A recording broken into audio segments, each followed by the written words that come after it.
نحمده ونستعينه ونستغفره ونؤمن به ونتوكل عليه ونعوذ بالله من شرور أنفسنا ومن سيئات أعمالنا من يهده الله فلا مضل له ومن يضلل فلا هادي له وأشهد أن لا إله إلا الله وحده لا شريك له وأشهد أن محمدا عبده ورسوله يا أيها الذين آمنوا اتقوا الله حق تقاته ولا تموتن إلا وأنتم مسلمون يا أيها الناس اتقوا ربكم الذي خلقكم من نفس واحدة وخلق منها زوجها وبث منهما رجالا كثيرا ونساء واتقوا الله الذي تساءلون به والأرحام إن الله كان عليكم رقيبا يا أيها الذين آمنوا اتقوا الله وقولوا قولا سديدا يصلح لكم أعمالكم ويغفر لكم ذنوبكم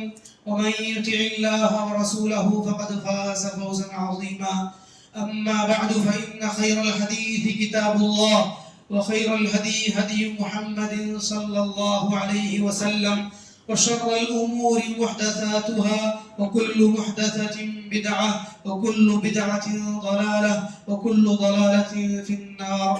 أعوذ بالله من الشيطان الرجيم.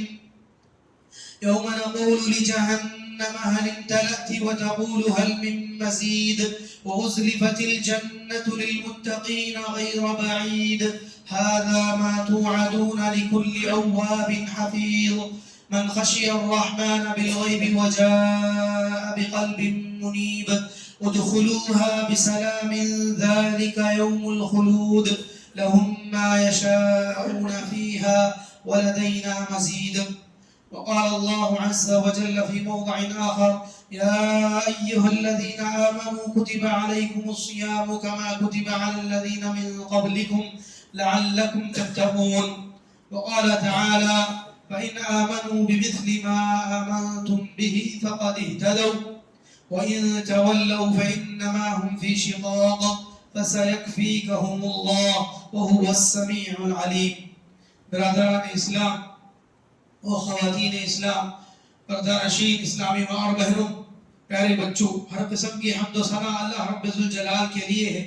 بے انتہا درود و سلام نازل ہو ہمارے رسول محمد صلی اللہ علیہ وسلم پر، آپ کے آل و اصحاب پر، اور آپ کے صحابہ کے بعد آنے والے تابعین، تبع تابعین پر، اور ان تمام پر جو قیامت کے دن تک آپ کی اقتداء کرتے رہیں.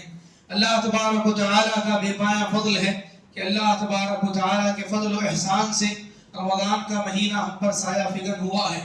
رمضان اپنے پورے مقاصد کے ساتھ حاضر ہے.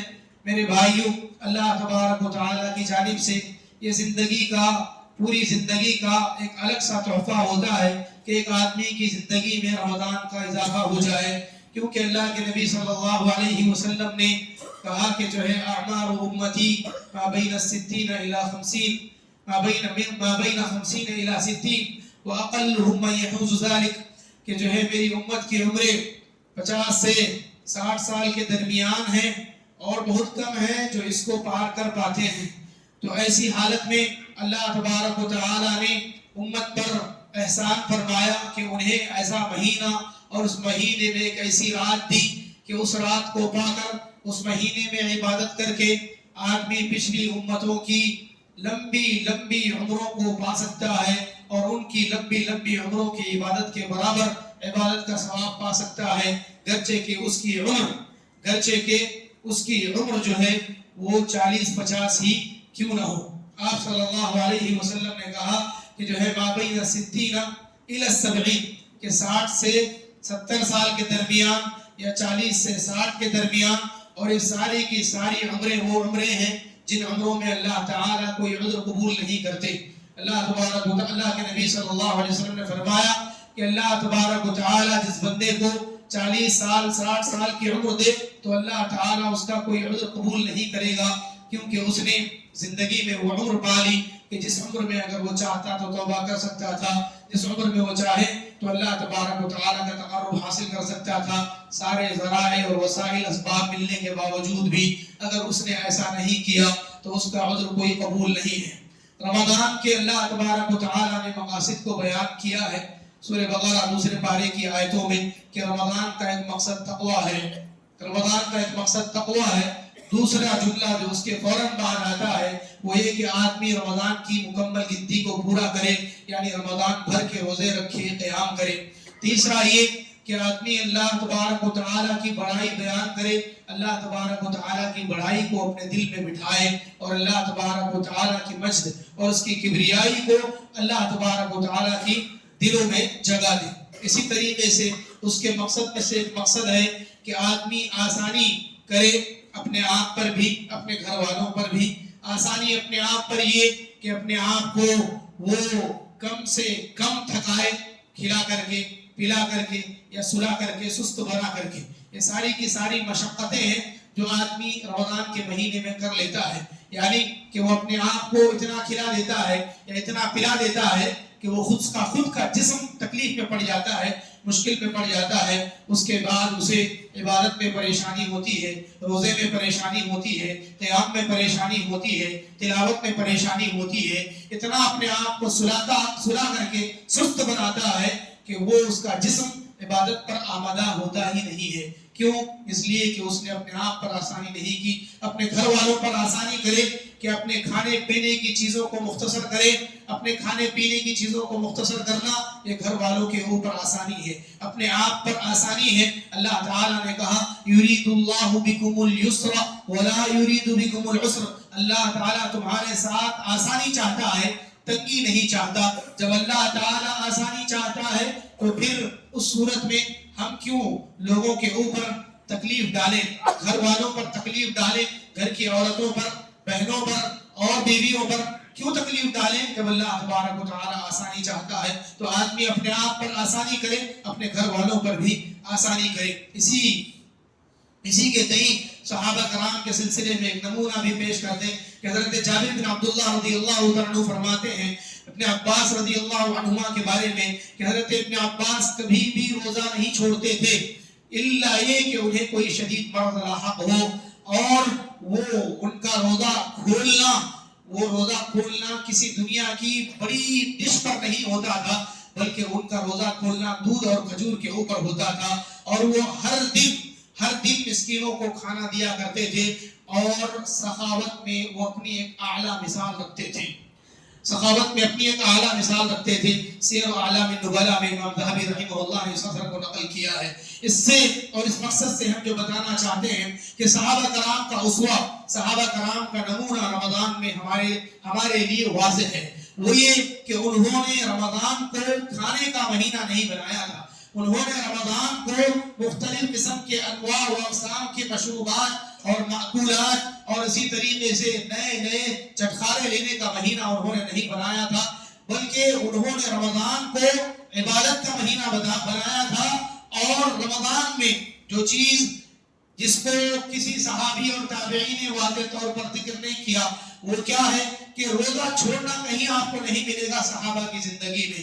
یہ بنیادی چیزیں ہیں جو ایک مسلمان کو کرنا چاہیے، کرنا ہی ہے، بہر صورت اس کو کرنا ہے، الا ہے کہ اسے شرعی عذر لاحق ہو، بیماری یا سفر کی صورت میں، جس کو اللہ تعالیٰ نے کہا ہے کہ فَمَنْ كَانَ مِنْكُمْ مَرِيضًا أَوْ عَلَى سَفَرٍ فَعِدَّةٌ مِنْ أَيَّامٍ أُخَرَ، کہ جو آدمی مریض ہو یا مسافر ہو تو دوسرے دنوں میں گنتی کو پورا کر لے۔ باقی ایک آدمی صحت مند ہو، چلتا پھرتا ہو، فنکشنوں میں شرکت کرتا ہو، دعوتوں میں شرکت کرتا ہو، اندازے کے ساتھ اپنا چن کر کے کھانا کھا بھی لیتا ہو، پینے کی چیزیں پی بھی لیتا ہو، رمضان یوں داخل ہو جائے اور فوراً اسے رخصت یاد آ جائے، رمضان یوں داخل ہو جائے روزہ چھوڑنے کی رخصتیوں سے یاد آنے لگے، چھٹیاں یاد آنے لگے، تو میرے بھائیوں یہ رمضان کا حق نہیں ہے، یہ رمضان کا مقصد نہیں ہے کہ ایک آدمی زندگی بھر رمضان ایک سال کے 11 مہینے احتیاط کے ساتھ بیماری کے باوجود کھایا، بیماری کے باوجود احتیاط کے ساتھ پیا،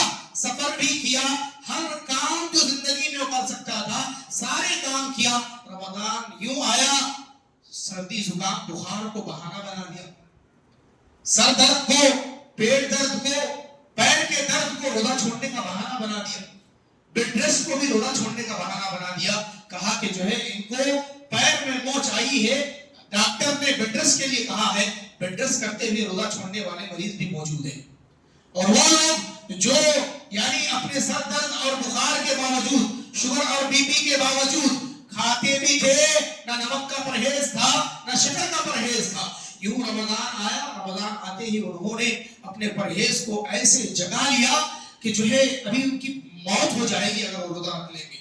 حالانکہ یہی صاحب وہ تھے جو دعوتوں میں جاتے تھے تو احتیاط کے ساتھ میٹھے کے مزے لے لیتے تھے، کھا لیتے تھے، پی لیتے تھے، ساری چیزیں ان کی برابر تھی، روٹین پر تھی، اور جیسے رمضان آ گیا انہوں نے جو ہے ایک بہانہ بنا لیا۔ اور صحابہ ایسے نہیں تھے کہ صحابہ نے روزہ چھوڑنے کے لیے بہانوں کو تلاش کیا ہو، روزہ چھوڑنے کے لیے بہانوں کو تلاش کیا ہو، ہاں نہ کھانے کے لیے انہوں نے بہانے تلاش کیے ہیں، نہ کھانے سے پرہیز کے لیے انہوں نے بہانے تلاش کیے ہیں، کم کھانے کے بارے میں انہوں نے بہانے تلاش کیے ہیں۔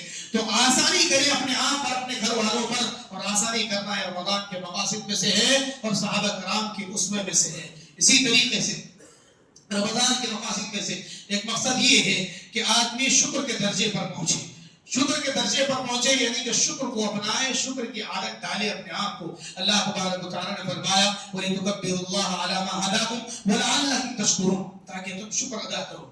شکر کیا ہے کہ آدمی نعمتوں کی حفاظت کرے، نعمتوں کو ضائع کرنے سے بچے، نعمتوں کو ضائع کرنے سے بچے۔ ابن عمر رضی اللہ عنہما کے بارے میں آتا ہے کہ ابن عمر اکیلے کبھی افطار نہیں کرتے تھے، وہ مسکینوں کے ساتھ، فقراء کے ساتھ ہی افطار کرتے تھے، نہ ملتے تو آدمی کو بھیجتے، وہ بلا کر کے لاتا، پھر وہ ان کے ساتھ افطار کرتے تھے۔ یہ کیا تھا؟ یہ نمونہ ہے صحابہ کا کہ ایک خرچ کرنے میں، دوسرا یہ کہ نعمتوں کے شکر میں، کہ اگر آپ کو نعمت ملی ہے، ایک پلیٹ ہے، آدمی چاہتا ہے 2 آدمی کی افطاری پلیٹ میں رکھی ہوئی ہے، لیکن لوگ چاہتے ہیں کہ ایک پلیٹ وہ اکیلے کھا لیں۔ شریک کرنا، لوگوں کو تقسیم کرنا، کھلانا پلانا، یہ آدمی کے دلوں میں جذبہ ہی ختم ہو گیا ہے۔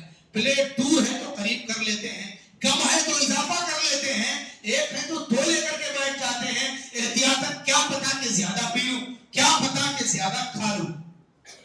اللہ کی پناہ یہ حال ہے، ہم میں سے اکثر کا حال یہی ہے۔ اللہ تبارک و تعالیٰ رحم فرمائے، لیکن کیا کریں کہ اللہ تبارک و تعالیٰ نے نعمتوں کو کھول دیا، نعمتوں کو اللہ تبارک و تعالیٰ نے، یعنی نعمتیں اللہ تبارک و تعالیٰ نے زمین بھر کی نعمتیں اور دنیا بھر کی نعمتوں کو اللہ تبارک و تعالیٰ نے لا کر کے شہر میں جمع دیا، اور اس کے باوجود اگر آدمی کے دل میں شکر اور لوگوں کو بانٹنے اور کھلانے کی جو ہے اس کے اندر نیت پیدا نہیں ہوتی ہے، تو اسے اپنی نیت کی تصحیح کرنا چاہیے، اسے اپنی نیت کو صحیح کرنا چاہیے، اسے اپنے جو ہے اس عادت کو بدلنا چاہیے کہ آدمی اپنے کھانے میں جب وہ دوسروں کو شریک کرتے تھے تو ہم تو وہ جو کہ عمومی افطاری ہے، اجتماعی افطاری ہے، چاہے وہ دعوتوں میں ہو افطار کی، چاہے وہ دعوتوں میں ہو سحری کی، یا پھر افطاری کے وقت کی افطاری میں ہو، آدمی کو چاہیے کہ وہ شکر کرنے والا بنے۔ اور شکر میں سے یہ بات بھی ہے کہ نعمت کو ضائع کرنے سے بچے، کھانوں کو ضائع کرنے سے بچے، کھانے کو خریدنے کی وجہ سے کھانے کے مالک نہیں بن جاتے ہیں۔ تو آج اس مہینے میں جتنا کھانوں کا ضیاع ہوتا ہے شاید ہی دوسرے مہینوں میں اتنا ضیاع ہوتا ہو، شاید ہی کسی دوسرے مہینے میں کھانے اور پینے کی چیزوں کا اتنا ضیاع، اتنا اہدار ہوتا ہو، یعنی جتنا لوگ جو ہے کھاتے ہیں اتنا کھا لیے اور جتنا نہ کھا سکے پھینک دیے، بہا دیے۔ یہ سب اللہ تبارک و تعالیٰ کی نعمتوں کی ناشکری ہے، اور اس کی وجہ سے اللہ تبارک و تعالیٰ نے امتوں کو سزا دی ہے۔ ہمیں ڈرنا چاہیے کہ اللہ تبارک و تعالیٰ کی نعمتوں کی ایسی ناشکری نہ کریں۔ اسی طریقے سے اللہ تبارک و تعالیٰ کا تقرب حاصل کرنے کے سلسلے میں صحابہ کرام کا نمونہ ہے کہ صحابہ کرام اللہ تبارک و تعالیٰ کا تقرب حاصل کرنے کے لیے 2 کام عموماً کرتے تھے۔ وہ ایک یہ کہ وہ تلاوت قرآن کے پابند بن جاتے تھے، اور راتوں میں وہ مناجات کے پابند بن جاتے تھے، مناجات کے پابند، چاہے وہ حضرت ابوبکر صدیق رضی اللہ عنہ ہو، حضرت عثمان بن عفان ہو، تابعین میں امام مالک، امام شافعی رحمہ اللہ کے نمونے ہمارے سامنے موجود ہیں کہ ان لوگوں نے رمضان کو قرآن کا مہینہ بنا دیا۔ یہ سب کے سب اپنی جگہ پر امام مالک رحمہ اللہ خود امام ہے، امام ادار الہجرہ ہے، اور ان کا درس ہوتا تھا، درس بند کر دیتے تھے، حدیث کا درس بند کر دیتے تھے، تلاوت قرآن پر آ جاتے تھے۔ اہل علم کی مجلسیں اور اس کے اندر علمی جو مذاکرہ ہوتا ہے اس کو چھوڑ کر کے وہ تلاوت قرآن پر آتے تھے. تو کیا وجہ ہے کہ نہ ہمارے پاس علمی درس دینے کا موقع ہے، نہ ہی ہمارے پاس کوئی بڑی علمی مجلسیں ہیں، اس کے باوجود ہم قرآن کی تلاوت نہیں کرتے ہیں. حالانکہ ہمارے پاس نہ قرآنوں کی کمی ہے، نہ پاروں کی کمی ہے، نہ جز کی کمی ہے، کسی چیز کی کمی نہیں ہے. ایک آدمی کو بس نیت کی کمی ہے، ارادے کی کمی ہے، عزم کی کمی ہے کہ وہ اللہ تبارک و تعالیٰ کے قریب ہونے کے لیے حضرات صحابہ کرام کا جو نمونہ ہے اس نمونے کو اختیار کرے کہ وہ رمضان کو قرآن کا مہینہ کہتے تھے. رمضان کو کہتے تھے کہ انما ہوا تلاوت القرآن و اطعام الطعام، کہ یہ تو قرآن کی تلاوت اور کھانا کھلانے کا مہینہ ہے. کہ ایک آدمی روزے کے بعد جو بہترین کام کر سکتا ہے وہ یہ کہ وہ نفل نمازوں میں، قیام میں، تراویح میں وہ قرآن کی تلاوت کرے اور لوگوں کو کھلائے پلائے. اسی کا یہ مہینہ ہے. اور لوگوں نے دوسری چیز کو زیادہ اہمیت دی بنسبت اس چیز کی جس میں زیادہ محنت تھی، اس میں زیادہ مجاہدہ تھا، اس میں زیادہ جد و جہد تھی، اس چیز کو اہمیت تھی. کون سی چیز ہے؟ تلاوت قرآن. یہ وقت اور محنت اور جد و جہد اور نفس کے ساتھ مجاہدہ چاہتا ہے. اس کو لوگوں نے بازو کر دیا، سائڈ کر دیا. اس سے آسان کام کیا تھا؟ کہ اس سے آسان کام تھا کہ لوگوں کو کھلایا جائے، اور اس کو لوگوں نے لے لیا. سارے لوگ کھانے پینے والے بن گئے، سارے لوگ کھانے پینے والے. آپ نہیں دیکھیں گے کہ افطار سے پہلے یا سحری سے پہلے، سحری کے اوقات میں، تراویح کے بعد قرآن پڑھتا ہوا لوگوں کو نہیں دیکھیں گے، لیکن کھاتا پیتا ہوا، کھلاتا پلاتا ہوا لوگوں کو دیکھ لیں گے. حالانکہ اس عبادت سے افضل یہ عبادت تھی، اس عبادت سے زیادہ ثواب اس عبادت میں تھا. ایک ایک نوالے پر ثواب نہیں بتایا گیا، ایک ایک حرف پر ثواب بتایا گیا. ایک ایک آیت نہیں، ایک ایک حرف پر ثواب بتایا گیا. یہاں ثواب زیادہ ہے، محنت بھی زیادہ ہے. وہاں ثواب ہے لیکن محنت کم ہے، اور اس میں آدمی کے لیے ایک دکھاوے کا شائبہ بھی موجود ہے، ریاکاری کا، شان و شوکت کا دکھاوا بھی وہاں موجود ہے. یہاں موجود نہیں ہے. آدمی گھر میں بیٹھ کر اکیلے تلاوت کر سکتا ہے، مسجد میں بیٹھ کر تلاوت بھی کرے تو پتہ بھی نہ چلے کہ تلاوت کر رہے ہیں کہ نہیں کر رہے ہیں. لیکن کھلانے پلانے پر نام آئے گا سائن بورڈ پر، نام آئے گا پوسٹر پر کہ فلاں صاحب نے اتنے لوگوں کو کھلایا، فلاں صاحب نے اتنے لوگوں کو افطاری کروائی، فلاں صاحب نے یہ کیا یہ کیا. یہ سارے اجر و ثواب کے کام ہیں میرے بھائیوں، لیکن اس کا وقت محدود ہے، اس کا وقت محدود ہے، اس کی محنت بھی محدود ہے. لیکن اس کے علاوہ کی عبادتیں یہ اپنے آپ کو مارنے کی ہے، اپنے نفس سے مجاہدہ کرنے کی ہے، اپنے آپ کو پاک کرنے کی ہے، اپنے آپ کی تربیت کی ہے، اپنے آپ کے تزکیے کی ہے. اس سے آدمی کا دل پاک ہوتا ہے، اس سے آدمی کا جسم گناہوں سے پاک ہوتا ہے، اس سے آدمی متقی بنتا ہے، اس سے آدمی اللہ تبارک و تعالیٰ کا مقرب بنتا ہے. اور یہ اللہ تبارک و تعالیٰ نے قرآن مجید میں بتایا کہ وَإِذَا سَأَلَكَ عِبَادِي عَنِّي فَإِنِّي قَرِيبٌ أُجِيبُ دَعْوَةَ الدَّاعِ إِذَا دَعَانِ. جب میرے بندے آپ سے میرے بارے میں پوچھیں تو بتا دیجئے کہ بے شک میں قریب ہوں، دعا کرنے والے کی دعا کو قبول کرتا ہوں، اس کی فریاد کو قبول کرتا ہوں جب وہ مجھے پکارتا ہے، جب وہ مجھے پکارتا ہے. یہ تقرب کا مہینہ ہے. جتنا قریب ہو سکتے ہیں اللہ تبارک و تعالیٰ کے قریب ہو جائیے تلاوت قرآن کے ذریعے سے، تلاوت قرآن کے ذریعے سے. اس لیے کہ اللہ کا کلام ہے. اللہ سے قریب ہونے کے لیے اللہ کے کلام سے بڑھ کر اور کیا ذریعہ ہو سکتا ہے؟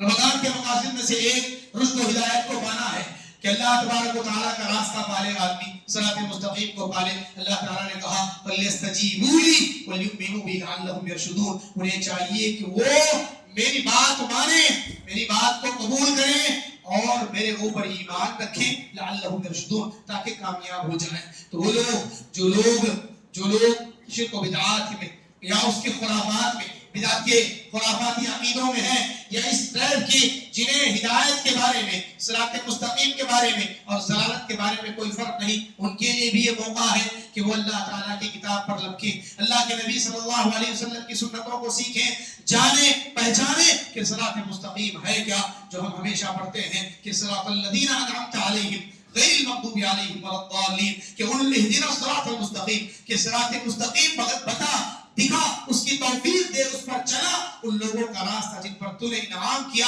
نہ کہ ان لوگوں کا جو گمراہ ہوئی اور نہ ہی ان لوگوں کا جن پر تیرا غضب نازل ہوا. اور اللہ اور اس کے رسول کی اطاعت کرنا یہ اللہ تعالیٰ کی دعوت کو قبول کرنا ہے. اللہ کی کتاب کو سمجھنا اور اس میں غور و فکر کرنا یہ اللہ تعالیٰ کی دعوت کو قبول کرنا ہے. اسی میں دلوں کی زندگی ہے. آخری مقصد اللہ تبارک و تعالیٰ نے فرمایا کہ آدمی کو چاہیے کہ وہ اللہ رمضان کی آیتیں، رمضان کے احکامات جہاں بیان کیے گئے ہیں وہیں پر اللہ تبارک و تعالیٰ نے اس بات کو بیان کیا ہے، وہی کہ وَلَا تَأْكُلُوا أَمْوَالَكُمْ بَيْنَكُمْ بِالْبَاطِلِ وَتُدْلُوا بِهَا إِلَى الْحُكَّامِ لِتَأْكُلُوا فَرِيقًا مِنْ أَمْوَالِ النَّاسِ بِالْإِثْمِ وَأَنْتُمْ تَعْلَمُونَ۔ یہاں آ کر کے اس کے بعد سے موضوع بدلتا ہے، حج کی طرف اللہ تبارک و تعالیٰ حج کے احکامات کی طرف جاتے ہیں۔ پورا مکمل رکوع ہے، یہ پورا مکمل رکوع ہے۔ آپ دیکھیں آیت نمبر 180 اس کے بعد کی آیتیں پڑھ لیں آپ، پورا مکمل رکوع رمضان کے احکام، روزے کے احکامات کے بارے میں بیان کرتے ہوئے اللہ تعالیٰ سحری کے آداب بتاتے ہیں، اعتکاف کے آداب بتاتے ہیں۔ اس کے بعد اللہ تعالیٰ کہتے ہیں کہ آپس میں اپنے مالوں کو باطل طریقے سے نہ کھاؤ، اور پھر قضیے کو، فیصلے کو حاکموں کے پاس کھینچ کر کے لے جاؤ تاکہ لوگوں میں سے ایک جماعت باطل طریقے سے لوگوں کا مال کھا لے۔ اللہ تبارک و تعالیٰ نے کہا کہ تأکلوا فریقا من اموال الناس بالباطل، کہ جو ہے تاکہ لوگوں میں سے ایک گروہ باطل طریقے سے مال کھا لے۔ لوگ بہت سارے مسائل پوچھتے ہیں، بہت سارے مسائل پوچھتے ہیں اور بہت سارے بیانات ہوتے ہیں، اور فضائل، اس کے آداب اور احکام اور مسائل میں ان سب میں سب سے بڑا ادب کیا ہے بتائیے؟ سب سے بڑا ادب یہ ہے کہ آدمی حرام مال سے بچے، دھوکے کے مال سے بچے، غصب کیے ہوئے مال سے، گھپلے اور گھوٹالے کیے ہوئے مال سے سحری اور افطاری کرائے۔ یہ سب سے بڑا ظلم ہے، یہ سب سے بڑا ادب ہے جو اختیار کرنا چاہیے، اور یہ سب سے بڑا عمل ہے جس پر عمل کرنا چاہیے، اور یہی سب سے بڑا حکم ہے جس کو اپنانا چاہیے، قبول کرنا چاہیے۔ آدمی اپنے کھانے کو، اپنے پینے کو حرام رکھ کر کے پھر اللہ تبارک و تعالیٰ کی وہ کیا ہی عبادت بجا لائے گا، اور اس حرام لقمے کے پیٹ میں ہوتے ہوئے اس کی عبادت کیسے آسمانوں کی طرف چڑھے گی، کیسے اللہ تعالیٰ کے ہاں مقبول ہوگی؟ جب اس کے پیٹ میں حرام کا لقمہ ہے، جب وہ کھاتا حرام کا ہے، پہنتا حرام کا ہے، پیتا حرام کا ہے، تو پھر اس کی عبادتیں آسمان کی طرف چڑھے تو کیسے چڑھے؟ اللہ کے ہاں مقبول ہو تو کیسے مقبول ہو؟ الیہ یصعد الکلم الطیب، الیہ یصعد الکلم الطیب والعمل الصالح یرفعہ، کہ اچھی باتیں اس کی طرف چڑھتی ہیں اور نیک عمل بلند ہوتا ہے، عمل صالح، عمل صالح۔ اور اللہ تبارک و تعالیٰ کون سا عمل قبول کرتا ہے؟ ان اللہ طیب لا يقبل الا طیبا، بے شک اللہ تعالیٰ طیب ہے، پاک ہے، پاکیزہ چیز کو ہی قبول کرتا ہے، پاکیزہ چیز کو ہی قبول کرتا ہے۔ معاملہ خود کی سحری افطاری کا ہو یا دوسروں کو سحری افطار کرانے کا ہو، دعوت دینے کا ہو، یہ سب سے پہلے لیے گئے قرضے، ڈبائے گئے مال، گھوٹالے کی ہوئی زمینیں اور قبضہ کیے ہوئے گھر، حقداروں کو واپس کیجئے، پھر اللہ کے دربار میں آئیے، پھر اللہ کے دربار میں آئیے، کیونکہ روزہ اللہ کا حق ہے، نماز اللہ کا حق ہے، اور اللہ تعالیٰ نے اپنے حقوق کے بارے میں کہا ہے کہ اگر وہ چاہے تو معاف کرے اور اس کے کوتاہی کو بخش دے، لیکن بندوں کے حقوق کو اللہ تعالیٰ نے بندے کی معافی سے ریلیٹ کر دیا ہے۔ بندہ معاف کرے گا تو معاف ہوگی، ورنہ وہ بندہ اسی حق کے بدلے میں تمہیں جہنم رسید کر سکتا ہے۔ بندہ اپنے حق کے بدلے میں تمہاری نیکیاں لے لے گا، اور اگر تمہاری نیکیاں کافی نہ ہو تو اس کے گناہ تمہارے اوپر لادے جائیں گے، پھر تمہاری یہ دعوتیں، تمہاری یہ سحری اور افطار اور تمہاری یہ ساری نمازیں، یہ پورے کا پورا ثواب وہ لے لے گا، اس کے گناہ تم لے کر کے جہنم رسید ہو جاؤ گے۔ اللہ تبارک و تعالیٰ ہمیں اور ہر ایک کو ایسے ظلم سے بچائے اور ظلم کے ایسے برے انجام سے بچائے۔ اللہ تعالیٰ ظالموں کو، غاصبوں کو، ان لوگوں جو لٹیرے ہیں، جو دبدبے کے طور پر، عہدوں کے طور پر، عہدوں کے بل پر، مال کے بل پر، جو طاقت کے بل پر، زور کے بل پر غریبوں پر ظلم کرتے ہیں اور لاچاروں پر ظلم کرتے ہیں، بے کسوں کا مال مار لیتے ہیں، ڈرنا چاہیے ایسے حرام خوروں کو، ایسے حرام خوروں کو ڈرنا چاہیے کہ اگر تم قوی ہو، تم سے اقوی اللہ ہے، اگر تم طاقتور ہو، تم سے زیادہ طاقت اللہ کی، تم سے زیادہ سلطنت اللہ کی، تم سے زیادہ دبدبہ اللہ کا، اور تم سے زیادہ اللہ تعالیٰ کی کبریائی ہے، تم سے زیادہ اللہ کا مجد ہے، اس کی عظمت ہے، تم سے زیادہ اعظم وہ اللہ تبارک و تعالیٰ ہے، اس کے ہاں تمہارا مجد کچھ بھی کام نہیں آئے گا، تمہارا عہدہ کچھ بھی کام نہیں آئے گا، تمہارے دبدبے یہی کے یہی دھرے کے دھرے رہ جائیں گے۔ اللہ سے ڈرو۔ وہ لوگ جو آ کر کے ہمارے پاس شکایتیں کرتے ہیں، روتے ہیں کہ میں کچھ نہیں کر سکتا ہوں، کیونکہ اس کی ایم ایل اے کے پاس پہنچ ہے، اس کی ایم پی کے پاس پہنچ ہے، اس کی سی ایم کے پاس پاس پہنچے. اللہ کے بندے یہ سب سے بڑی بھی ایک ذات ہے جس پر تو بھی ایمان رکھتا ہے, وہ بھی ایمان رکھتا ہے جس کے پاس سبھی کی شکایتیں سنی جاتی ہیں. فقیر و غنی کا فرق نہیں ہے, عہدے کے بغیر کا فرق نہیں ہے, چھوٹے بڑے کا فرق نہیں ہے, رشتہ دار غیر رشتہ دار کا فرق نہیں ہے. بغیر کسی فرق کے, بغیر کسی امتیاز کے وہ شکایت کو قبول کرنے والا ہے, دعا کو سننے والا ہے, فریاد کو پورا کرنے والا ہے. اس اللہ سے ڈرو. رمضان کے مہینے میں کچھ کرنا چاہتے ہو تو اپنے پھٹانوں سے توبہ کرو, اپنے گھبروں سے توبہ کرو, اپنے قبضوں کو چھوڑ دو, معاف کر دو لوگوں کو کہ لوگوں میں اللہ تبارک و تعالیٰ کے پاس پیش ہونا ہے, تمہیں بھی پیش ہونا ہے. کتنے لوگ ہیں مر گئے, نہ ان کا سونا ان کے ساتھ گیا, نہ بلڈنگیں ان کے ساتھ میں گئی, نہ ان کی جائیدادیں ساتھ میں گئی. گئے تو گئے, مرنے کے بعد ہاتھ کاٹ کر کے ان کے زیور نکال لیے گئے. کیا تم چاہتے ہو کہ تمہاری یہ قبضہ کی ہوئی زمینیں تمہاری قبر میں آئیں؟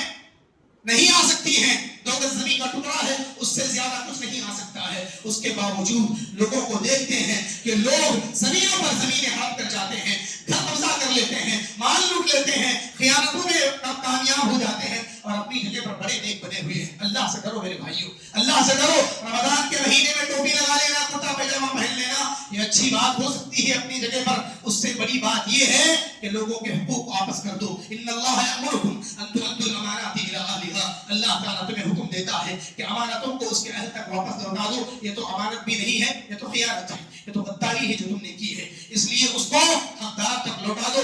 جو بھی آدمی اپنے بارے میں یہ چاہتا ہے حقیقت میں کہ وہ رمضان میں کچھ خیال کرے تو ان چیزوں کا خیال کرے, اپنے والدین کا خیال کرے, رشتہ داروں کا خیال کرے, اور اللہ تبارک و تعالیٰ کی عبادت یعنی کہ جو کہ روزہ, نماز, صیام و قیام ہے, تلاوت قرآن ہے, جود و سخا ہے, یہ سب کا سب یہ اس وقت کرے جب وہ ان لوگوں کے حقوق کو ادا کر دے.